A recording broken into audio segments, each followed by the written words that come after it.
Hello everybody, this is Chuck Wiger, your state senator. Hope you're doing well. We continue to focus on the state budget. We had some good news in the budget forecast, and the governor will be revising his recommendations to the legislature. We expect to get a revised budget from him sometime in the next week to 10 days.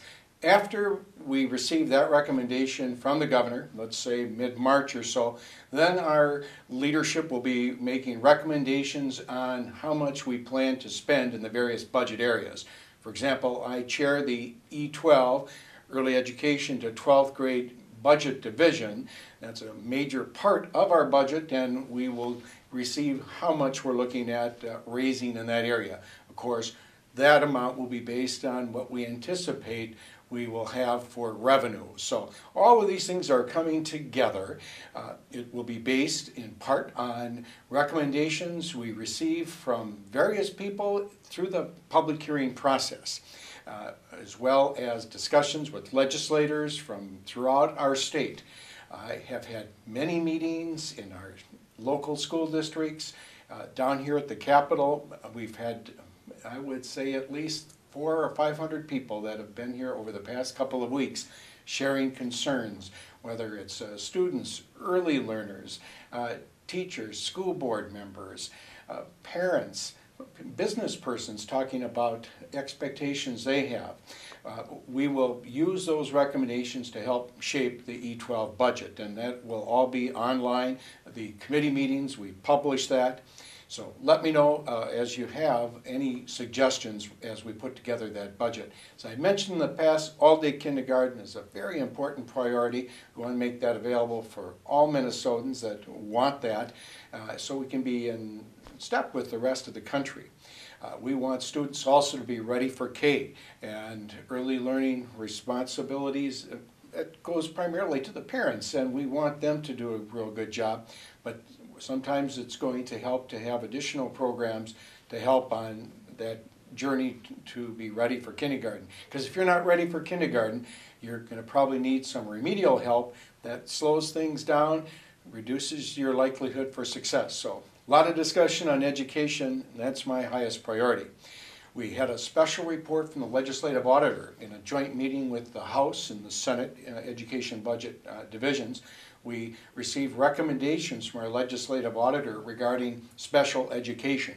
That is a significant part of our budget. Over 100,000 students receive special education students, and they have a right to that through federal law that was passed in 1973. And while we support everyone's right to an education, that's also included in our Constitution, Article 13, for all students, we have not had the funding commitment that the federal government had promised. They said 40% would be their share. It's woefully less than that, and because of it, it's led to what's called the cross-subsidy, money from the general fund having to go to fund the special education students.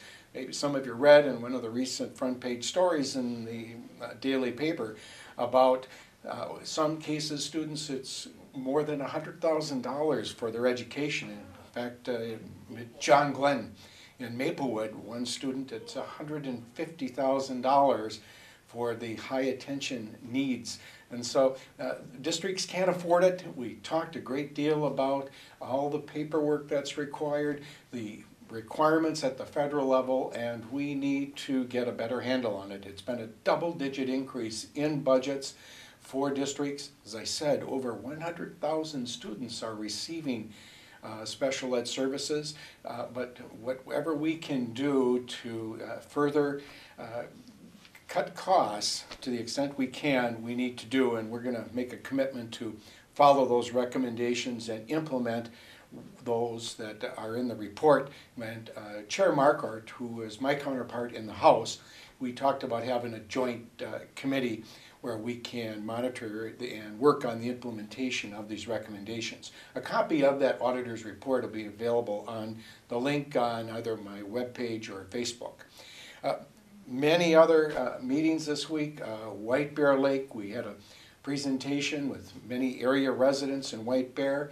I also had scientists, had the mayor, and talked about the lake level and how it's gone down 5 feet over the past 10 years, and the need to get some additional study that will help us come up with some long-term answers on being better stewards for the wells, the drawing of water from the wells, the amount of permits that are issued, the need for even more stewardship. White Bear Lake's doing a good job, but we all need to do more. We also talked about the need for some state involvement. It's not just in White Bear and some of the area lakes, but throughout our state. So good testimony on that. Had hearing regarding North St. Paul for some tax considerations for their electric generation exemption for their municipal utility.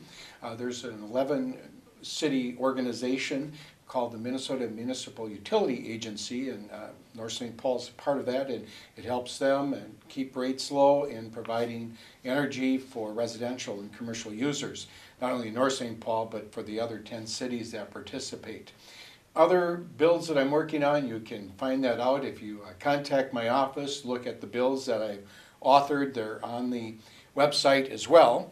And if you have any particular question about an item that I've addressed just now or a suggestion on something else, just email me or give me a phone call.